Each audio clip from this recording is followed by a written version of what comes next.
les amis, nous sommes le 9e jour, et qui dit 9e jour dit 9e bain froid, sauf que depuis hier on a des températures négatives, et ici en Alsace il a neigé, donc regardez l'état du bain froid, là je suis littéralement pieds nus, les pieds dans la neige, le couvercle est rempli de neige, donc on va enlever ça, et regardez l'état du bain froid, ça va littéralement être le bain froid le plus compliqué de cette nouvelle année.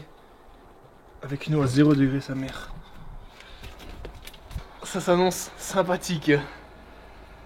Oh, bon, du coup, étape numéro 1. Casser la glace. Et ensuite, rentrer dans cette eau à 0 degré pendant 1 minute. L'objectif, c'est de faire 1 minute chrono. Donc, je me prépare psychologiquement. Ah, je vous filme ça. Allez, on est parti.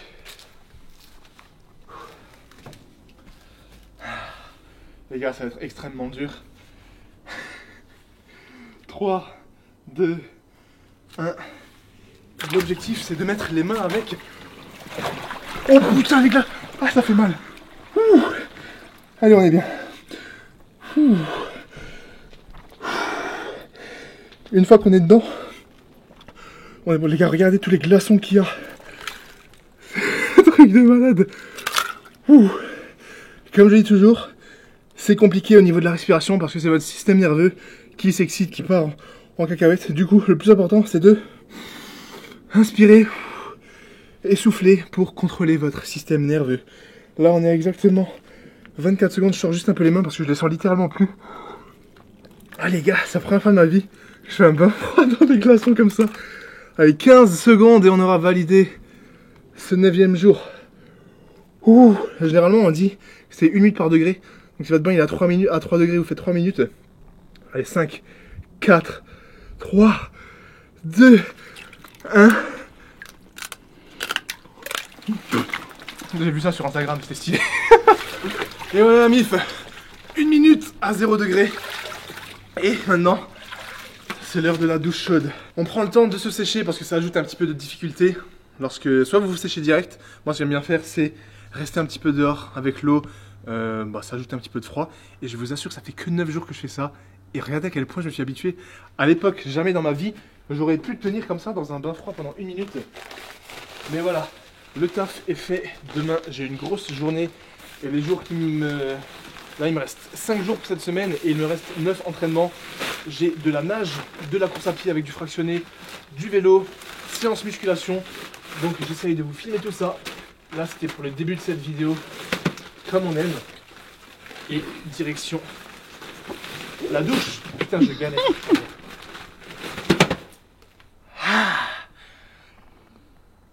Allez, à demain.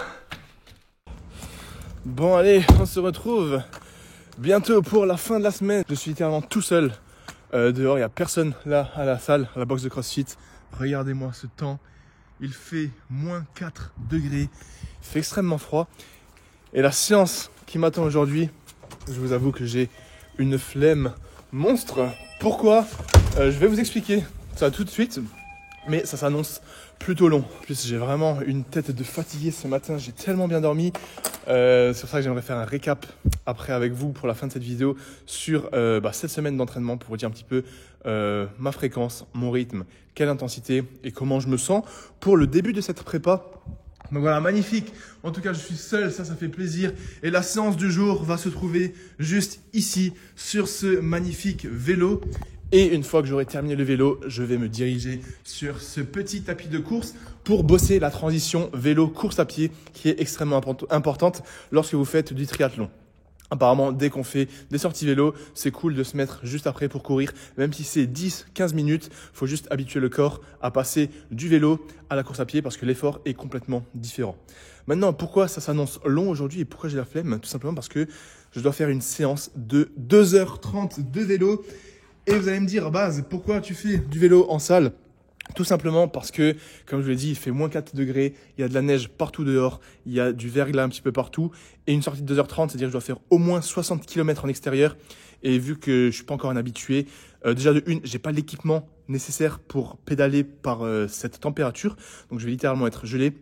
J'ai pas de gants, j'ai pas de protège spécifique, bref, j'ai rien, j'ai pas le matériel nécessaire pour ça. Et aussi, comme je connais pas encore les meilleures pistes cyclables, les meilleurs endroits, je sais pas si tout est déneigé et j'ai pas envie d'arriver dans la forêt et autres et qu'à chaque fois il y ait de la neige, je dois faire demi-tour, je dois m'arrêter, etc. Donc je pense que c'est pas très judicieux d'aller faire 2h30 dehors. Du coup, j'ai pris la décision de venir ici en salle. Et je vous avoue que ça s'annonce très très long. 2h30 assis sur cette selle. J'ai quand même mis mon petit cuissard histoire d'avoir le petit support au niveau des fesses. Mais voilà, programme du jour du coup, 2h30 de vélo, enchaîné directement avec 20 minutes de course que je vais faire sur le tapis. Comme ça, je gagne un maximum de temps. Je vais donc emmener ici mes chaussures de run. Comme ça, je peux directement aller courir sur le tapis. J'avais au cas où emmené mes chaussures de vélo avec les cales, voir s'il y avait un moyen de les utiliser sur le vélo d'intérieur, le bike ERG, mais c'est pas possible. Donc je vais garder mes bonnes vieilles URH pour faire le vélo. C'est pas ce qu'il y a de plus optimal, mais ça fait le taf. J'ai ici une bouteille d'eau plate d'1 litre pour toute la séance. Et là, 3 gels de glucides MyProtein. Vous avez d'ailleurs les mêmes sur le site de MyProt avec le code base pour les meilleures réductions. Donc un gel contient 25 grammes de glucides. Comme là, j'ai 2h30 de vélo, je vais prendre un gel pendant la première heure, un gel pendant la deuxième heure, et pendant la dernière demi-heure, un dernier gel pour ensuite enchaîner avec la course à pied. Donc un total de 75 grammes de glucides pour cette séance avec mon petit litre d'eau pour être bien.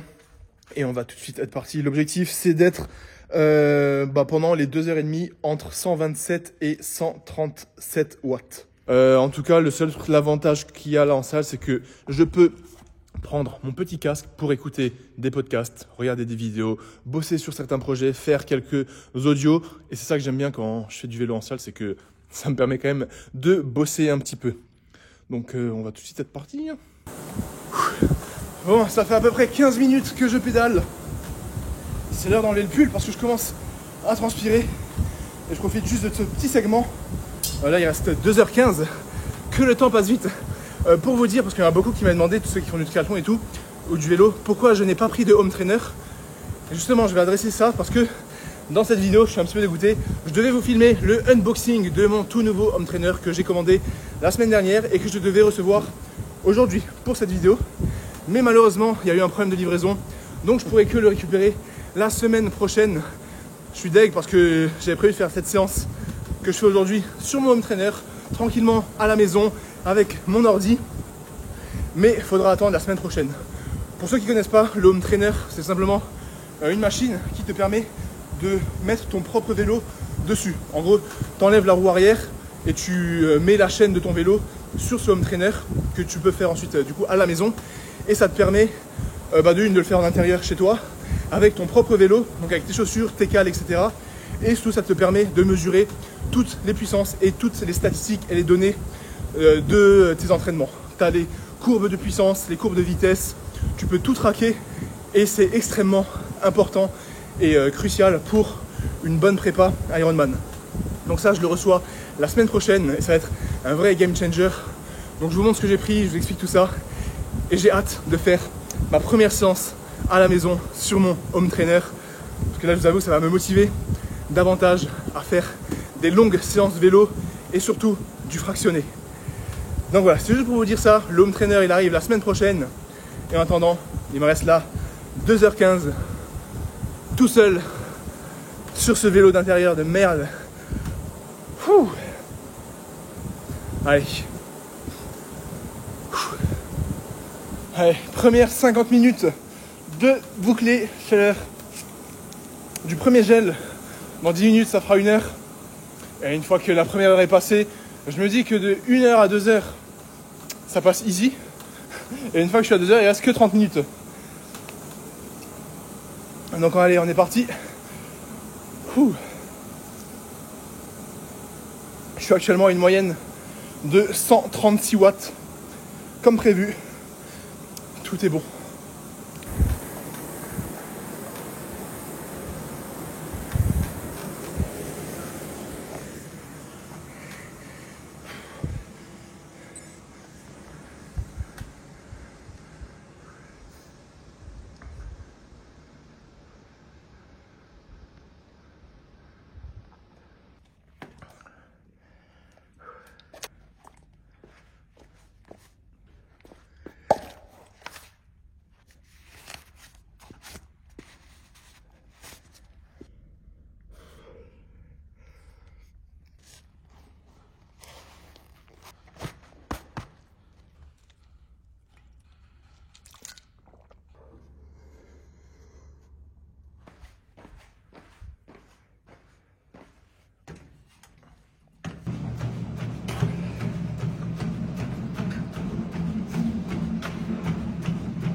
Voilà Mif, les 2h30 de vélo sont terminées.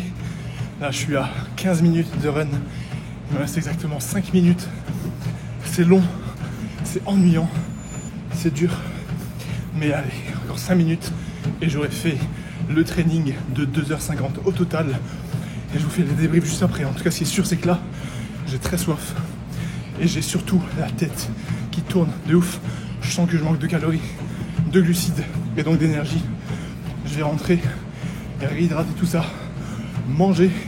Du coup, voilà, on se retrouvera juste après pour le récap. Plus que 4 minutes. Et le taf aura été fait.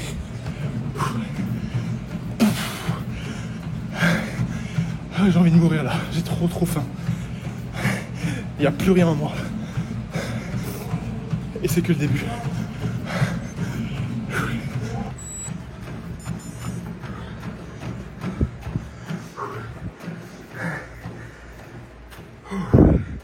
Allez, verdict. 20 minutes. Attendez, j'ai le flash. Stop. 254 calories.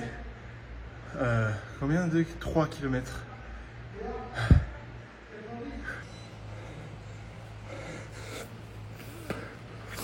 Oh putain.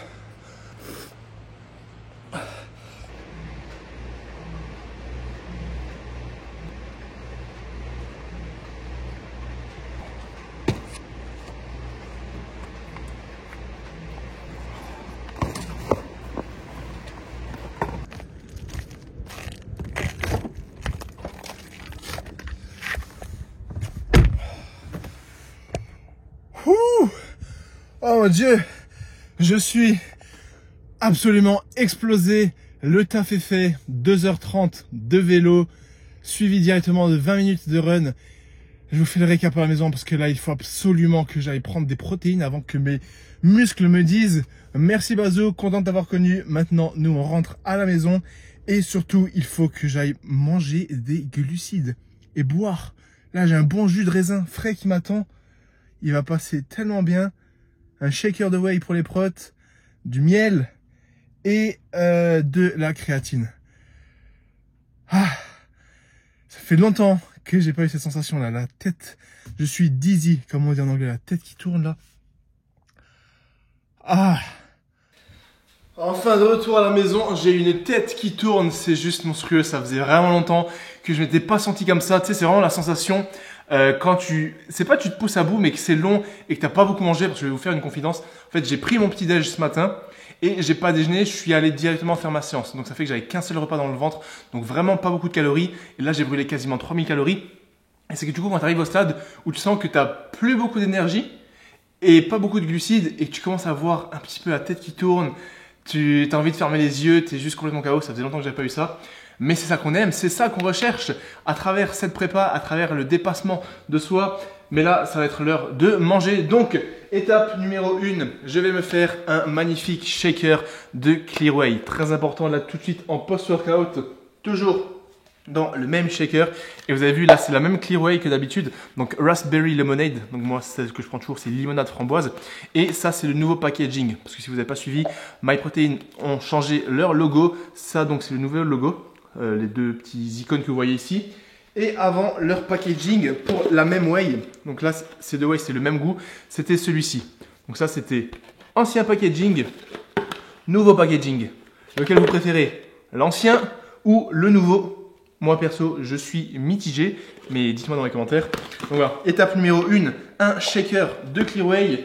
Étape numéro 2, ça se trouve dans le frigo, un bon verre de jus de raisin, ça c'est frais, c'est bon, il y a beaucoup de glucides. Je vais d'ailleurs tout de suite l'ouvrir et me faire un verre. Ça les gars, pour ceux qui me suivent depuis un moment, vous savez que le jus de raisin, c'est mon péché mignon. Jus de raisin et jus d'ananas après les séances de cardio. Regardez-moi. Ce breuvage incroyable.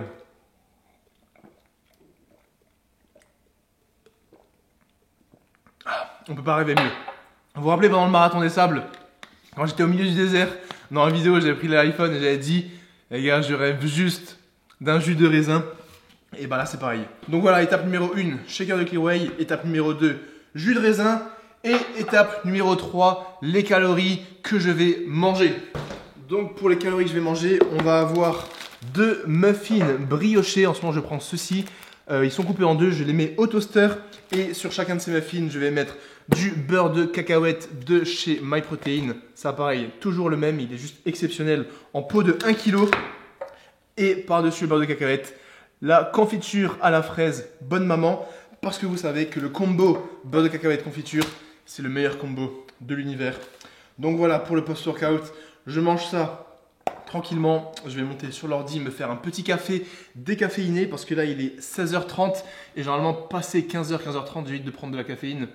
Donc voilà, je vais manger tout ça, plus le shaker, plus le café décaféiné devant l'ordi et je vous retrouverai ensuite pour la fin de cette vidéo et le récap de cette magnifique semaine de training pour le Road to Ironman, 2e semaine de l'année.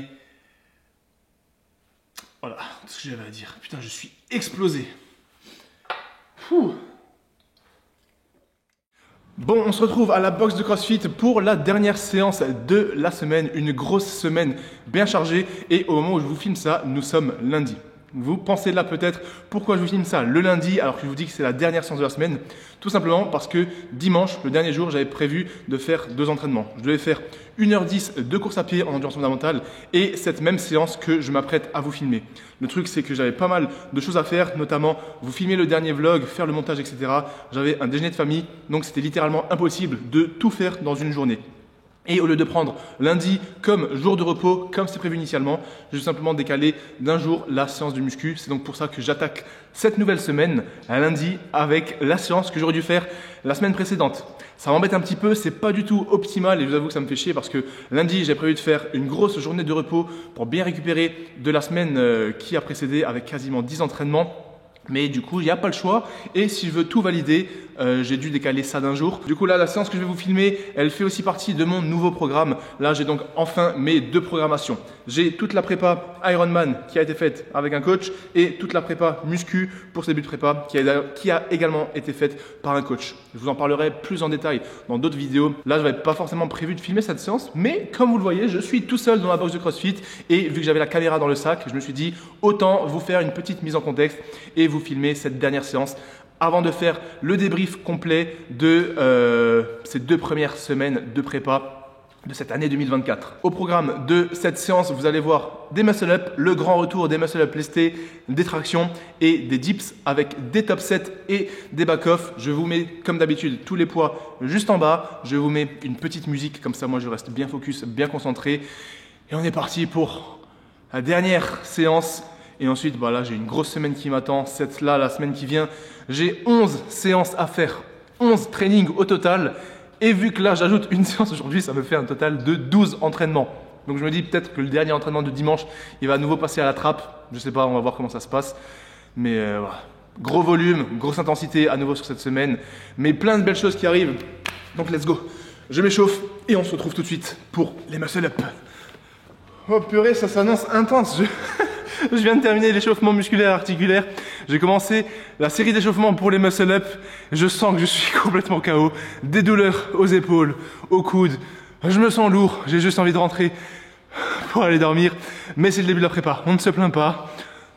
On ferme sa bouche et on essaye de valider toutes les séries.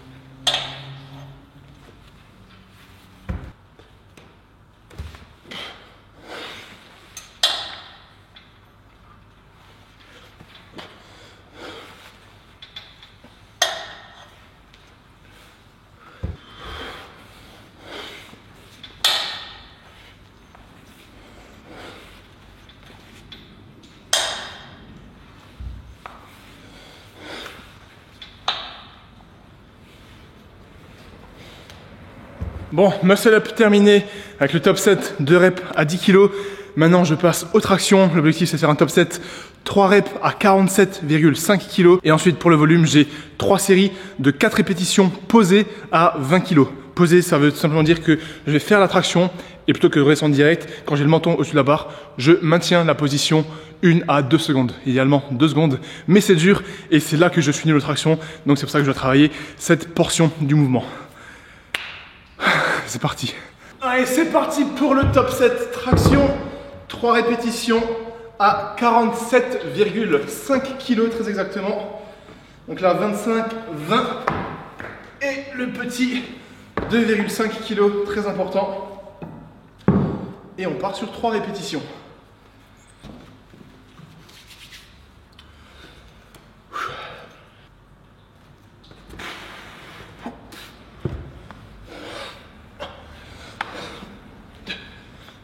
Dernière.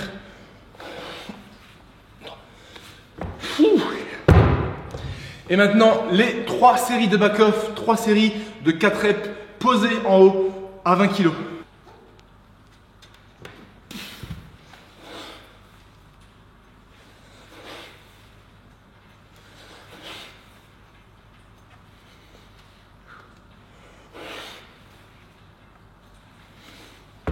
Bon, étape suivante, c'est l'heure de passer aux dips. J'ai un top 7 à 100 kg qui m'attend et je dois faire 5 répétitions à 100 kg. Ça, je vous avoue que je pense que ça s'annonce un petit peu dur au vu de la fatigue accumulée. Donc normalement 5 reps à 100 kg, ça devrait passer. Genre je suis même très confiant que ça passe. Parce que si j'arrive pas à faire 5 reps à 100 kg, c'est qu'il y a un gros problème. Mais comme dit, la semaine dernière, elle m'a bien fatigué. Là, j'ai la petite fatigue des muscle-up et des tractions. Mais let's go. Échauffement sur les dips. On se retrouve pour le top 7, 5 reps à 100 kg. Et ensuite, pour le back-off aux dips, je vais mettre un élastique pour ajouter de la tension. Et je dois faire 3 séries de 4 répétitions à 80 ou 85 kg avec l'élastique aux dips. Et après, on sera plutôt pas mal.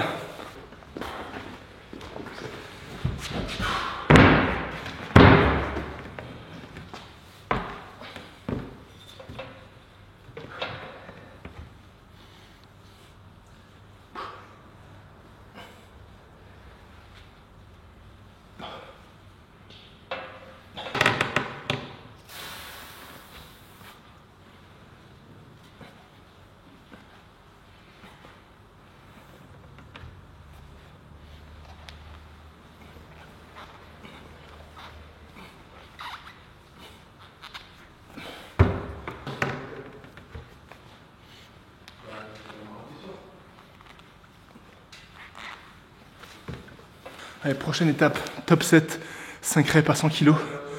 On expédie ça.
Bon, on se retrouve pour le récap de fin de vidéo, mais surtout le récap de cette deuxième et donc cette deuxième semaine de prépa officielle pour le Ironman. Au moment où je vous filme ça, nous sommes à J-216 avant le jour J pour le Ironman. Et du coup là sur les deux dernières vidéos, donc cette vidéo et le vlog juste avant, vous avez vu un petit peu mes entraînements de la deuxième semaine de janvier, donc du lundi 8 au dimanche 14 janvier. Même si là, comme je vous ai expliqué, la dernière séance que vous avez vue, je l'ai faite le lundi 15 janvier parce que le dimanche, je ne pouvais pas faire un double training dans la journée. Donc, je vais vous faire rapidement un récap de comment je me sens, quelle est ma fréquence, quelle est mon intensité et du coup, comment je me sens au début de cette prépa. Parce que là, c'est que la deuxième semaine officielle avec laquelle j'ai mon nouveau programme spécifique Ironman et ma nouvelle prog spécifique muscu pour pouvoir prétendre à essayer de faire Ironman en moins de 12 heures et garder mes perfs sur le squat, bench et deadlift avec un total de 600 kg. Donc pour cette deuxième semaine, j'ai eu un total de 10 entraînements. Officiellement sur la semaine, j'avais 9 entraînements, mais comme le lundi je vais avoir jour de repos, j'ai décalé un training, donc c'était ça mon 10e entraînement. Donc rapidement pour le récap, lundi 8 janvier, jour de repos. Mardi, j'avais une séance de muscu, donc première séance. Donc mardi muscu, mercredi piscine et course à pied, jeudi muscu, vendredi course à pied et vélo, ce qui me donne 6 séances. Le samedi, vélo et course à pied, ce qui nous fait 8 séances. Et le dimanche, course à pied, ce qui nous donne 9 entraînements. Et pour ce dimanche, je devais aussi faire une séance de muscu que j'ai fait le lundi, ce qui nous donne donc 10 entraînements au total. J'ai donc eu une nage, 2 vélos, 3 muscu et 4 runs pour un total de 10 entraînements. Et ma première impression, c'est que l'intensité est vraiment solide et ça prend énormément de temps. Pour vous dire, la vidéo que vous regardez là, ça devait être le vlog de mercredi dernier, mais je n'ai pas pu sortir de vidéo tout simplement parce que j'avais trop d'entraînement et c'était littéralement impossible de tout gérer. De gérer les coachings, les nouveaux projets, Base Athletics, faire le montage de la vidéo, préparer les nouveaux podcasts et en plus de ça, faire tous les entraînements. Surtout que les séances de vélo, là les sorties de 2h30, ça prend un temps monstre et c'est une des choses que j'apprends du coup pour les prochains mois parce que là vu que je suis dedans et j'ai réalisé à quel point ça prenait du temps et à quel point cette prépa Ironman s'avère être chronophage pour les semaines qui arrivent. Donc voilà, en tout cas pour cette semaine, 10 entraînements au total. La semaine qui suit, je vais essayer de vous faire un récap aussi, de vous faire des récaps régulièrement pour que vous puissiez suivre comment je me sens et ma prépa. Mais en tout cas, la semaine qui arrive, je vais avoir 11 entraînements puisque tout est pareil. J'ai 3 séances de muscu, 4 runs, 2 vélos, mais j'ajoute une deuxième séance de natation pour progresser un petit peu plus là-dessus. Donc j'ai 11 séances qui m'attendent. La deuxième chose que je remarque au niveau de la fatigue, c'est que le soir, je suis complètement explosé. Le matin, je vois que je dors super bien. Là, je mets beaucoup d'efforts sur le sommeil pour essayer d'avoir minimum 9 heures de sommeil chaque nuit. Donc je me couche aux alentours de 22 heures et je me réveille aux alentours de 7-8 heures, ce qui me donne vraiment 9 heures de sommeil minimum, parce que ça c'est non négociable. Et je sens qu'il y a une grosse fatigue tous les soirs. J'arrive, je suis explosé, je me mets au lit, je m'endors super rapidement et je dors d'une traite. Et la deuxième chose que j'ai remarqué au cours de cette deuxième semaine de prépa, c'est le volume au niveau des jambes. Parce que vu que j'ai des séances squat, j'ai de la fatigue sur les jambes. Vu que je nage, j'ai de la fatigue sur les jambes, parce que moi j'ai les jambes lourdes, je ne suis pas habitué à nager, donc je le sens au niveau des jambes. Ensuite, je vais courir et j'ai encore les séances de vélo. Ce qui fait que j'ai quasiment aucun jour de repos sur les jambes. Et ça, je pense, dans les semaines et les mois à venir, ça va s'annoncer compliqué de combiner la nage, les sorties vélo en fractionné, les sorties longues en vélo, plus les runs, plus les squats en lourd. Il va falloir que je vois comment je gère tout ça. Mais voilà, c'était tout pour le récap de cette deuxième semaine. 10 entraînements qui ont été faits, le taf a été fait. Point numéro 1, je sens que j'ai une grosse fatigue chaque soir. Donc il faut vraiment que je fasse attention à ma diète et à mon hygiène de vie, notamment avec le sommeil. Le deuxième point que je remarque, c'est que la fatigue et l'intensité sur les jambes, elle est terrible. J'ai l'impression que je n'ai pas de repos sur les jambes. Donc j'espère que je vais m'habituer et que là c'est compliqué parce que c'est le début. Et le troisième point, c'est que pour l'instant, je tiens le coup. Je fais tous les engagements que je me suis mis, tous les entraînements sont faits, je n'ai rien raté et pourvu que ça dure. Là, pour les prochaines semaines, j'ai pas mal de choses, notamment un déplacement qui m'attend avec un événement assez spécial. Je ne vais pas vous spoiler, j'ai hâte de vous en dire plus. C'est quelque chose que j'ai vraiment envie de découvrir pendant cette année 2024. C'est une activité physique, on va dire. Donc je vais essayer de vous filmer un maximum de tout ça et peut-être vous en parler dans les semaines à venir. Et sinon, pour terminer, comme d'hab, merci d'avoir allé jusqu'au bout. Merci pour la force et votre soutien. C'est actuellement les soldes sur tout mon site Base Athletics jusqu'à moins 50%. Le lien est dans la description. Et donc, c'est le moment pour commander vos accessoires de force basse performance avec le restock de la ceinture de powerlifting. Ceinture à boucle en cuir brossé de 13 mm intérieur d'un, logo brodé, ultra quali. Tout est dans la description. Merci encore pour la force. Le taf continue et on se retrouve la semaine prochaine pour une nouvelle vidéo et la suite de cette prépa Ironman J-216. Let's go et force à vous!